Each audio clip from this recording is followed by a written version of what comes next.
Hello, and welcome to Autocracy Now! This week it's episode 13, the last in our series on Stalin. It's called Fall of the Tsar, Death and Legacy. In 1951, Stalin was 73 and in declining health. His physical and mental faculties were starting to decline, but his keen sense of paranoia did not. When a secret policeman, deputy head of the MGB, called Ryumin, sent him a letter, detailing a wild conspiracy theory that Jewish doctors had been responsible for the murder of lead Soviet officials, it was music to Stalin's ears. Here was a new chance to combine his growing anti-Semitism, his mistrust of doctors, and his fears over his own ailing health into a new purge project. It was time, thought Stalin, for another purge. Ryumin's letter was encouraged by some members of the Politburo, like Malenkov. In unleashing another wave of political violence, though, they were playing with fire. There is evidence that Stalin felt that this, the doctor's plot, was a good excuse to turn on all of his old associates. The plot started with doctors, but there was no way that Stalin wanted it to end there. Rather than a specific conspiracy among doctors to assassinate Bolshevik leaders, he wanted to expand the inquiry, to unearth a vast conspiracy, a US-backed spy network linked to the Zionists of Israel that had nothing in mind other than the complete destruction of the Soviet state. His attitude towards his Politburo members while he was engineering the doctor's plot was a mix of suspicion and pity. He said, quote, "You are blind like young kittens. What will happen without me? The country will perish because you do not know how to recognize enemies." His behaviour became increasingly ominous, constantly grumbling, forgetting the names of his closest comrades, and muttering about how the Politburo was too old. "We must be replaced by younger bodies," he said at one point. His behaviour was enough to cause considerable alarm amongst his inner circle. In a bizarre episode, he lashed out at his bodyguard and threatened to put him on trial for a conspiracy, and sacked the Soviet Minister for Trade. This imagined conspiracy was about some unripe bananas that he'd been served a few days ago. The Minister for Trade must have been baffled by his sudden dismissal. It was only the quiet dismissal and the lack of action on the part of the Politburo that stopped the banana plot from escalating. But any sign of instability in Stalin could have been exploited by these men to fight their own political battles. The same bodyguard who had served Stalin for decades was sacked for, bizarrely, encouraging his son Vasily's alcoholism. He persecuted Beria's friends and was probably planning his eventual political destruction, biding his time until he could implicate Beria. For his part, Beria was getting more and more ambitious, and more impatient for Stalin himself to die. He had plans for reform of the Soviet Union after Stalin's death, and even considered that private property should be restored. As well as a sick, sadistic, torturing rapist with skeletons in his basement, he was an intellectual with a coherent political plan for the party, and his contempt for Stalin was increasing by the day. His son wrote that he viewed Stalin as less than human. It was not long before ridiculous allegations were going around that Beria was secretly Jewish. His enemies in the Politburo and in the Soviet system were attempting to manipulate Stalin into one last flailing attack against his closest political associates. He had his doctors and other prominent Jewish people arrested and ordered his new favourite secret policeman to torture them.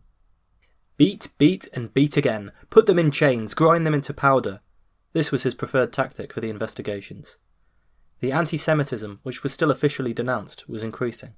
Stalin insisted that Russian writers should have their Semitic names published in brackets next to their Russian pseudonyms. Does this sound familiar? There are allegations, although not much concrete evidence, that Stalin was planning a massive purge of Jews from the USSR. There was a letter that the magnates around Stalin said was going to order compulsory eviction of the Jews. Ominously, it was recently discovered that 2 new gulags were being built in the early 1950s. You wouldn't put it past him, would you? The more vulnerable Stalin feels, the more he lashed out. It had always been this way, and his declining health was the final vulnerability of his life. And this is the pain and the suffering that an autocrat can cause, when tiny things like a banana that's unripe being served to you can lead to massive consequences for the state. Because when the state reflects a person so completely, when that person becomes unstable, what does it mean for the state? At the party congress towards the end of 1952, He rounded on Molotov and Mikoyan, long-standing old Bolsheviks who'd been Politburo members for decades. He denounced them, implying that they were involved in Zionist plotting, and casting aspersions on Molotov for his Jewish wife. They were removed from the new instrument of government that Stalin was setting up, and banned from attending his parties. If Beria and the others felt any satisfaction at the destruction of some more of their rivals, it didn't last long. Stalin was escalating his purge, and they were all convinced that he meant to have them not only removed from power, but arrested, tortured, and killed. After all, they'd spent the last 20 years watching Stalin deal with all his perceived problems this way. They knew that status, loyalty, and friendship would not necessarily protect you. Just look at Kirov. There is some evidence that Beria, Khrushchev, Molotov, and Mikoyan defended each other against the wrath of the aging Stalin. Unlike in previous purges, they all refused to denounce the others. An act of apparent loyalty that probably had more to do with the terror of an irrational, aging Stalin with violent mood swings than any genuine friendship between the men. The rumbling doctor's plot was signified at the start of 1953 with another hysterical article in Pravda. Quote, "Investigation established that participants in the terrorist group, exploiting their positions as doctors and abusing the trust of their patients, deliberately and viciously undermined their patients' health by making incorrect diagnoses and then killed them with bad and incorrect treatments. Covering themselves with the noble and merciful calling of physicians, men of science, these fiends and killers dishonoured the holy banner of science. Having taken the path of monstrous crimes, they defiled the honour of scientists. Among the victims of this band of inhuman beasts were comrades Zdanov and Sherbakov. The majority of participants of the terrorist group were bought by American intelligence. They were recruited by a branch office of American intelligence, the international Jewish bourgeois nationalist organisation called Joint. The filthy face of this Zionist spy organisation, covering up their vicious actions under the mask of charity, is now completely revealed. Other participants were long-time agents of English intelligence, serving it for many years, carrying out its most criminal and sordid tasks. The bigwigs of the USA and their English junior partners know that to achieve domination over other nations by peaceful means is impossible. Feverishly preparing for a new world war, they energetically send spies inside the USSR and the people's democratic countries. They attempt to accomplish what the Hitlerites could not do, to create in the USSR their own subversive fifth column." End quote. This hysteria and this bizarre conspiracy theory had Jewish people in the Soviet Union and Stalin's inner circle terrified. The escalating rhetoric against Jewish people, the elevation of conspiracy theories to the top branch of government, and the escalating rhetoric against the USA was a clear provocation. Would they intervene? There were those around Stalin convinced that he was hoping to trigger World War III. Now this strikes me as unlikely, but his motives are often unreadable. The old man was clearly planning something, and he remained utterly and ruthlessly in control of the state apparatus of terror that had kept him in power. The 4 Politburo members even considered assassinating Stalin, but they quickly dismissed the idea. The issue is one of trust. They all knew that after Stalin died there would be a power struggle. If they conspired in his murder, it would become a tool of that power struggle, and they may have all ended up dead. Or, as Mikoyan put it, "We were afraid that the people would not understand." Early one Sunday morning, in March 1953, after a long drinking session with his political associates, who were, by now, his only friends, tipsy and cheerful, Stalin dismissed the Politburo and his bodyguards. Unusually, he ordered them not to call and check on him, but maybe he was just concerned about a brewing hangover. The next day, Stalin was late to appear. The anxious bodyguards waited for hours. His schedule was usually regular, albeit completely nocturnal. A light was switched on in the dacha, and they assumed that he would be emerging soon. But he didn't arrive. Eventually, a package arrived for Stalin, and the guards were forced to make a decision. Risk his wrath for disturbing him, or risk his wrath for failing to deliver his mail? When you're dealing with a man who threatens treason trials over unripe bananas, even the little decisions become paralysed by terror. Eventually, one of them plucked up the courage to see the leader. He was discovered, collapsed on the floor, drenched in his own urine. His watch had stopped when he hit the ground 6 hours before, and he was only able to emit a low, buzzing noise instead of speech. Stalin had had a massive stroke, and had probably fallen over the moment he turned on the light in the dacha. The events that followed, more than anything else, indicate just how much Stalin had impressed himself on the mind of the nation, and on the people who surrounded him.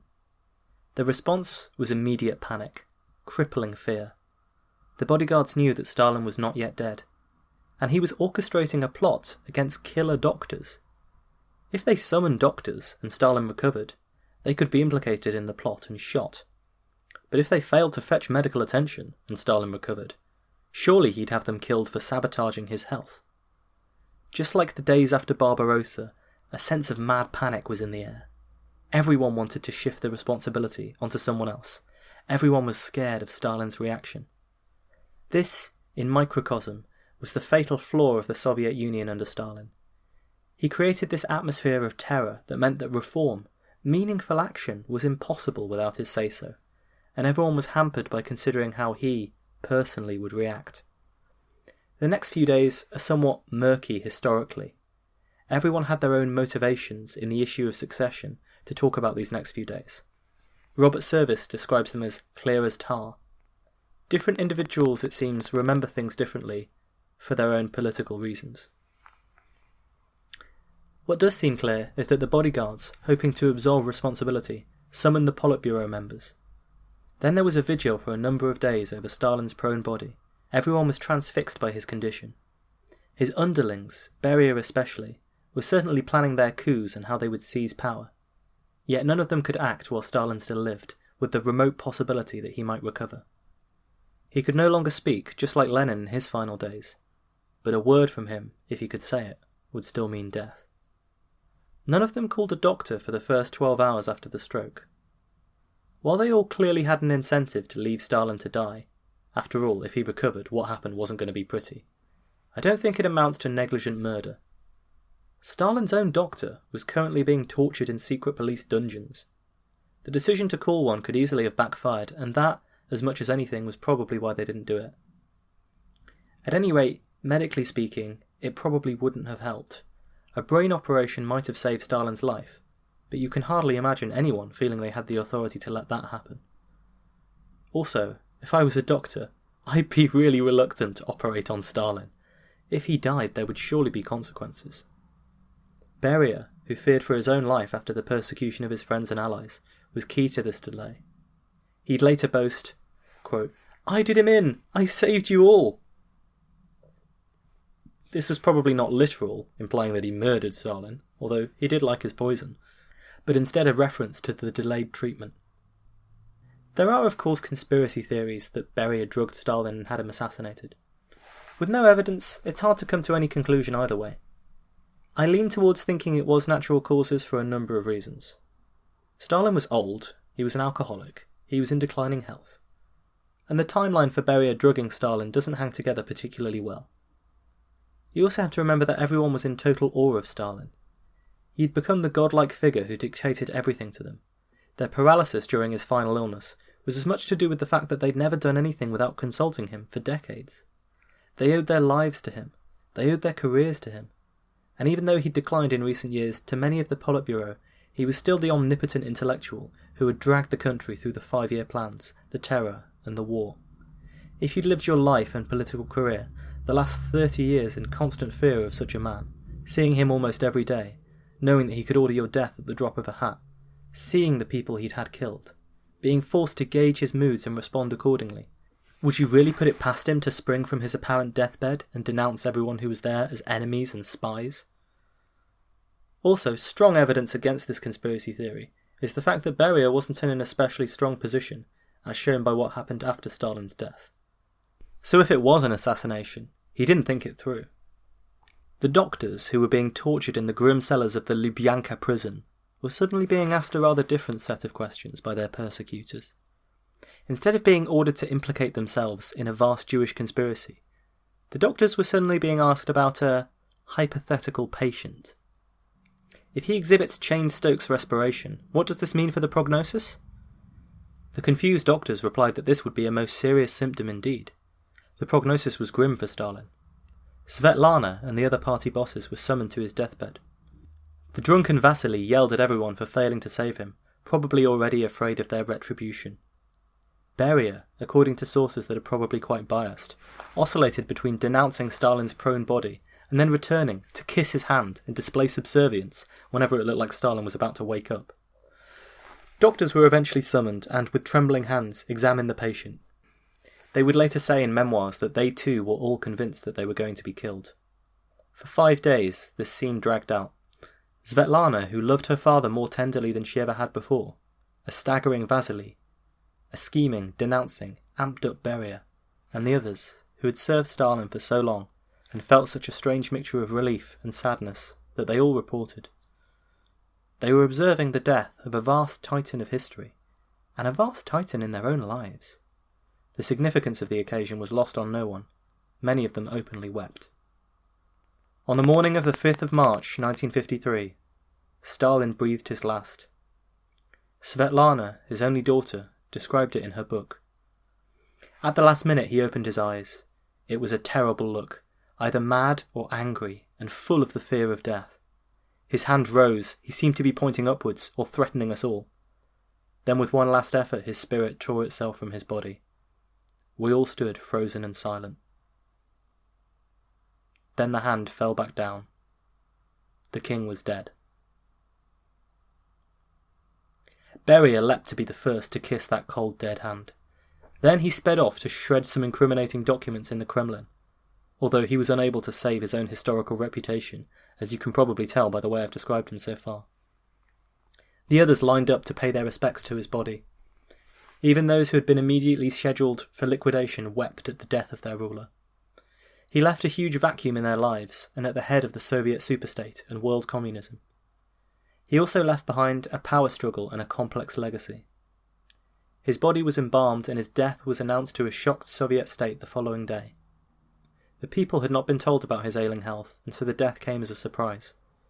It was akin to their JFK moment, but arguably more cataclysmic. Everyone remembered where they were when they heard the news. His body was displayed in Red Square in Moscow, alongside Lenin, and the crowds that flocked to see it soon became so large that the event was a human crush disaster. Thousands of people were injured, and it's probable that hundreds died in the crush, although the newspapers and authorities covered up the full extent of the damage, and merely reported obituaries of Stalin. Even from beyond the grave, he was causing death and suffering to the Russian people. I'll talk about the power struggle to succeed Stalin first and tie up the loose ends before trying to assess his legacy. Stalin's official positions, which had been numerous but never really the point of his power, were divided up between the Politburo members. It was Beria who took the initiative on Stalin's death, racing to the Kremlin and taking charge. Immediately he began a whirlwind of reforms. Backed up by Malenkov, he released over 1 million political prisoners from the Gulag, cancelled the purge of the Doctors' Plot, and was beginning to show signs of liberalising the Soviet hold over the satellite nations in the Baltic and in East Germany. It's hard to know what Beria's plans were for the regime. He held Stalin and his policies in contempt, and was clearly itching to shape things in his own way. Maybe he was planning a détente with the West. But he was a brutal killer, and a personally very unpleasant man. The other members of the Politburo doubtless despised him. An attempted uprising in East Germany convinced many who were sitting on the fence that he was a threat to Soviet power and hegemony over the communist states. Khrushchev began approaching other members of the Politburo and, likely as much out of fear for their own skins if Beria turned on them, they all, including Malenkov, agreed to denounce him. Khrushchev also approached Marshal Zhukov in his exile in the Ural Mountains. He agreed to be the muscle behind their coup, probably very keen to avenge himself on Beria, who'd been key in getting him demoted in the first place. In a meeting on the 26th of June, Khrushchev ambushed Beria in a very Stalinist way, accusing him of being a British spy and a traitor to the Soviet Union. Beria, perhaps arrogantly, didn't realise that this meeting was his downfall. When a signal was given, Marshal Zhukov arrived and gleefully arrested Beria. He suffered the fate of so many Soviet politicians before him, the fate that he dished out to so many. In a secret trial, he was accused of treason, terrorism, and counter-revolutionary activities. There is no small amount of poetic justice in the way Beria fell. It was the same way he had destroyed many of his own political rivals. He begged to be allowed to live, but his executioners stuffed a rag into his mouth to shut him up, and he was shot and buried anonymously in a forest, as so many of his victims had been. Although all the members of the Politburo signed death warrants and engaged in a vicious purging of Stalin's foes, and it's unfair to pin everything on Beria, as Stalin apologists often do, he was a personally vile man, and has been rightly reviled by history. Khrushchev emerged as the dominant leader, and for a few years there was semi-stability at the top of the Soviet order. In 1956, though, Khrushchev pivoted, delivering the infamous secret speech on the cult of personality and its consequences. Here, to the shock of everyone, he denounced Stalinist crimes. Quote, "After Stalin's death, the Central Committee began to implement a policy of explaining concisely and consistently that is impermissible and foreign to the spirit of Marxism-Leninism, to elevate one person, to transform him into a superman possessing supernatural characteristics akin to those of a god. Such a man supposedly knows everything, sees everything, thinks for everyone, can do anything, is infallible in his behaviour. Such a belief about a man, and specifically about Stalin, was cultivated amongst us for many years." End quote. He reminded everyone that Marxism had no room for individual dictators, implying that Stalin had betrayed Marxism. Lenin was still held in high regard as a glorious leader, but Khrushchev was set on reshaping history. Lenin's Testament, the damning passage that described Stalin as rude and said he should have been replaced, it had been suppressed for more than 30 years, but it was read out by Khrushchev to the gathered communists. He then went on to denounce Stalin's capricious and despotic character, and although he was careful to insist that Trotsky, Bukharin and Stalin's other enemies had been wrong about communism, he denounced their liquidation and Stalin's use of torture to extract confessions from so-called enemies of the people. To considerable indignation, he described the extent of how the terror had affected the Communist Party, how many of the members of the party Congress had voted against Stalin and been shot, and how the security service had fabricated the cases against them, with specific examples. Khrushchev left an awful lot out. For example, the fact that he, and all the other members of the Politburo except for Stalin and Beria, were complicit. He never mentioned that their involvement in the treason trials. He told the delegates how they had been bugged and were fearful that Stalin would have them killed, but their own role in encouraging purges and using them to dispatch of political enemies was conveniently ignored. But it is amazing to think how daring Khrushchev often was in his criticism of Stalin. Quote, "You see what Stalin's mania for greatness led to. He completely lost consciousness of reality. He demonstrated his suspicion and haughtiness not only in relation to the individuals in the USSR, but in relation to whole parties and nations." End quote. You can read the whole speech online if you Google Khrushchev's secret speech, and it's a really fascinating read. You can even see what the reactions were of the people in the room because it's all part of the transcript. We're watching the careful manipulation of history for Khrushchev's own political ends. Selective disclosure of what had gone on during Stalin's treason trials. Acknowledgement of the Great Terror, to an extent. And yet most of what he said has been substantiated as true as the Soviet archives have been opened up. Everyone in the USSR knew that Stalin had repressed and purged people. The evidence had been there in the disappearing party and political figures, and there's no way you could conceal the mass arrests of 1937. But it had rarely been discussed openly, for fear of reprisals until now. The secret speech, which was soon widely published, was a comprehensive denunciation of Stalin and Stalinism, a tumultuous event in Soviet history. Khrushchev had numerous motivations for being the one to denounce Stalin's crimes. A desire to see the truth exposed and to rehabilitate old friends, as well as revenge himself on the legacy of the man he'd lived in fear from for so long. But also there were many political reasons. It bolstered his own legitimacy to expose this last great conspiracy. And he hoped that by removing the fear of repression and political murder from the USSR, the party might be more efficient, and he might be less at risk from political murder. But it was also key to maintaining the structure of the state. Throughout the speech, Khrushchev praises Lenin and Marxism, and reaffirms his commitment and the USSR's commitment to its founding philosophy. He was portraying Stalin as a dangerous deviation from that philosophy, and blaming him for the failures of the state. This allowed the communist regime to be prolonged. De-Stalinization helped in some of Khrushchev's reforms. The gulags were eventually closed, references to Stalin were removed from public buildings, and the national anthem. The Soviet Union was moving forward, or so at least its leadership claimed. It also undermined his rivals in the Politburo. Condemning the terror made it possible for Khrushchev to imply that anyone who opposed him was advocating a return to Stalinism. He owned the denunciation of Stalin, and subtly presented himself as the way forward, rather than a reversion back to the bad old days. His Politburo rivals tried to depose him in 1957, But eventually Molotov, Malenkov and Kaganovich were sacked after they bitterly disputed over who'd been the most guilty in Stalinist crimes and death lists. But the days of mass political murder in the Soviet Union, Stalin would have purged these rivals. The days of mass political murder in the Soviet Union were done. They retired, they wrote their memoirs, and they died. At the same time, the secret speech created riots and unrest in Hungary and Eastern Europe, who perhaps hoped that this liberalisation would allow these states to be freed. Khrushchev himself was overthrown in 1964 after the Cuban Missile Crisis, and also retired, writing his memoirs and dying in 1971. He would also eventually admit to being up to my elbows, quote, in the blood of his victims. After a long break from Russia, I might one day try and deal with his fascinating attempts to reform and preserve the Soviet system. Vasily Stalin was right to be afraid of the Stalinist Politburo. He was arrested shortly after Stalin's death for getting drunk and discussing state secrets with Western diplomats, which, in fairness, doesn't sound all that ridiculous. He was eventually released from prison under de-Stalinisation, but he died in 1961 due to his alcoholism. His is a tragic tale with little to redeem it. Svetlana defected to the West in 1961 and lived a tumultuous but fascinating life. She got married numerous times and wrote books about her experiences. She returned to Russia, left again, and lived in England and the United States under the name Lana Peters for many years. She died in 2011.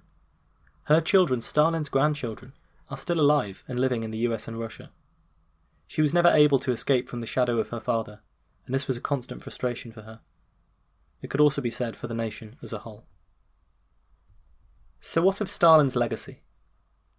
For someone with such immense political power, the man of steel, with a superpower state and a legion of killers at his disposal, and for someone who had ordered the deaths of so many, Stalin's life seems dominated by fear.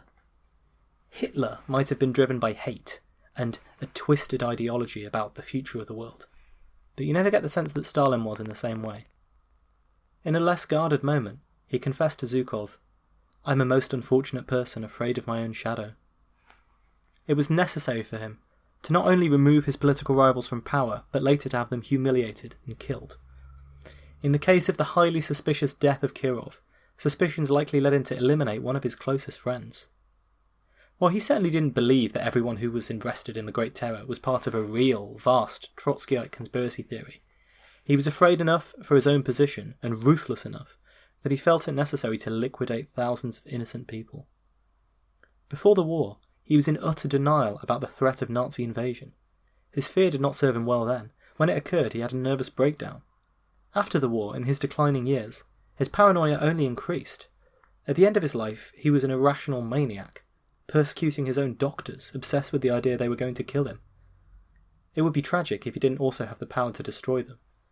And the amount that he'd intimidated his Politburo probably led to his own death in the sense that he couldn't get the medical care he needed. Even in Stalin's politics, the fear has a firm hold. Anything that was suboptimal, anything that went wrong in his meticulously drafted micromanaged plans, was the inevitable consequence of wreckers and saboteurs.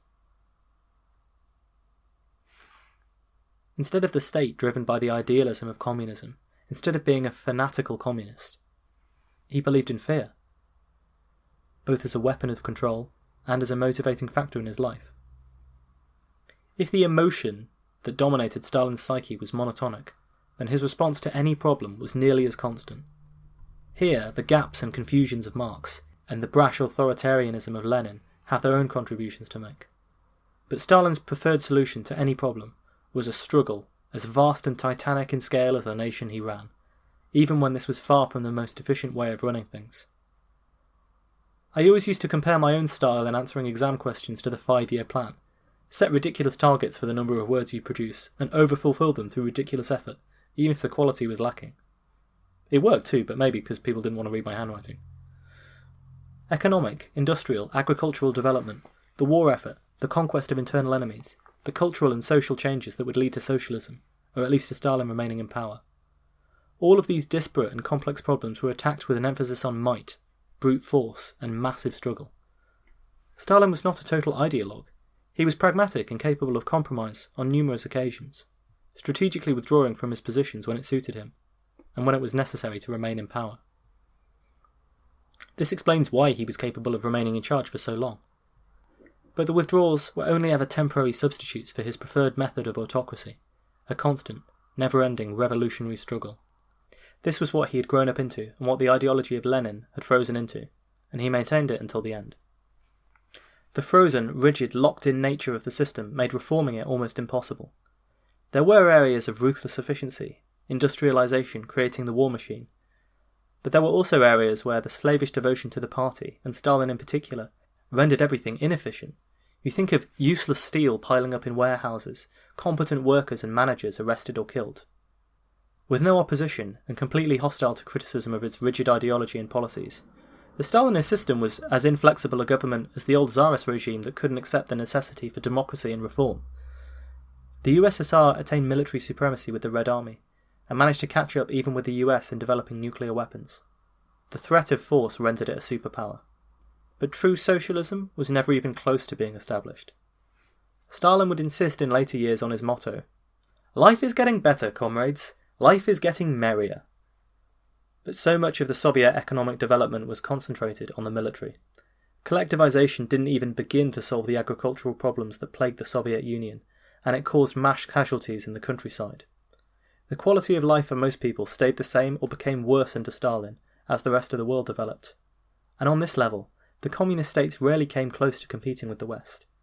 As big a reason as any for the collapse of their support when the Soviet Union fell apart. Economic inequality, social problems, widespread corruption, they were huge problems in the Soviet system. And it was completely incapable of reform. When Gorbachev tried, the whole state collapsed. This is as much to do with the concentration of power as anything else. The USSR had been established as a socialist paradise. Stalin had run it as a tyrannical dictatorship. It ended up being as far from Marx's dream as most regimes. Stalin sowed the seeds of the Sino-Soviet split that would eventually undermine the influence of the USSR. Communist parties in other nations like Yugoslavia were beginning to show signs of disloyalty and chafing under the hegemony of Moscow. Stalin's early policies modernised the nation in a lot of ways. Education was free and widespread, and Russian literacy rates shot up. But it was also shot through with propaganda, and liberal free expression was as tightly controlled as it ever had been in Russia. Censorship of any kind of anti-Stalinist idea repressed the cultural lives of Soviet citizens immensely. There's an old joke that they had two TV channels in the Soviet Union.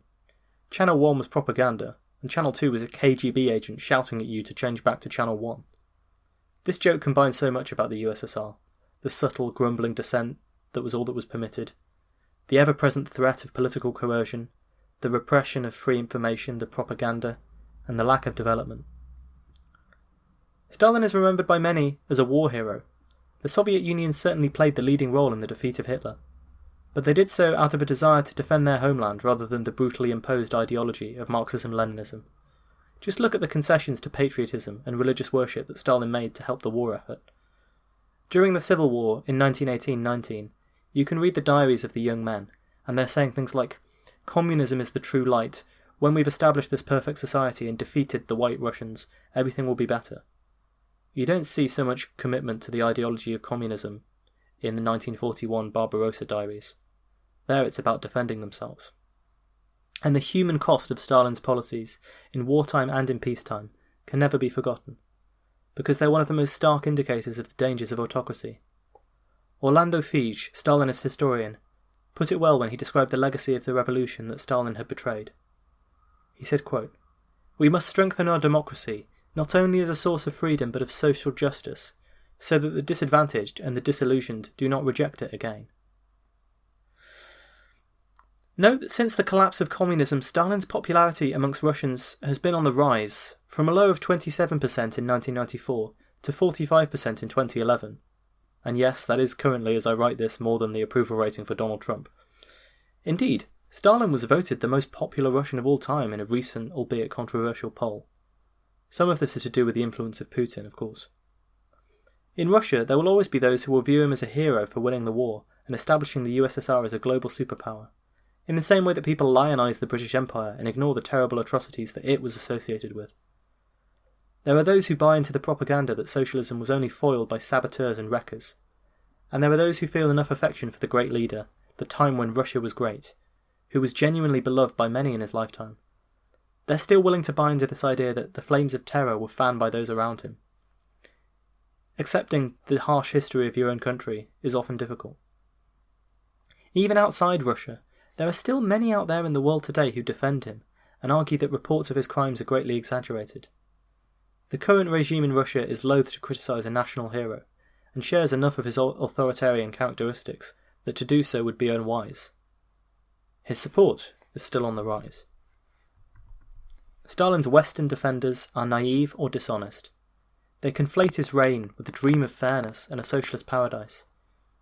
Just as in the Communist Manifesto, the criticism of the West and the status quo is far more convincing, eloquent, and persuasive than the sketchy explanations of the alternative that they propose.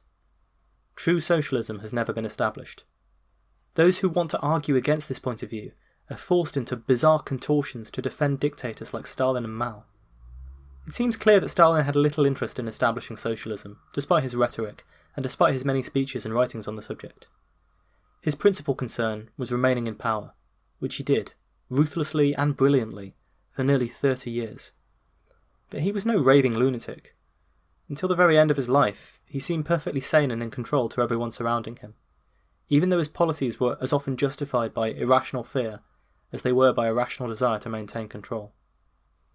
He was a complex man, capable of charm and concession, as well as violence and repression. The less one-dimensional portrait we paint of a man like Stalin, the more we allow them detail, nuance, and human characteristics, the better equipped we are to understand autocracy and autocrats.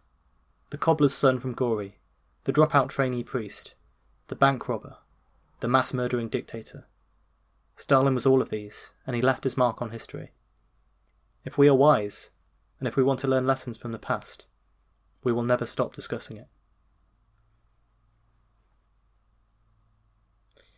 Thanks for listening to Autocracy Now. That was the last in our series on Stalin. Next time we'll be dealing with quite a different figure. You can email us at autocracynow@outlook.com. Follow us on Twitter at autocracynow, and like our page on Facebook. If you want something a little different, you can listen to our sister podcast, Physical Attraction, about physics. Please leave a rating and review on iTunes or your favourite podcatcher. That way I don't have to paint bridges with our logo. Tell your friends, tell your enemies. We'll be back soon. Until then, be kind to each other.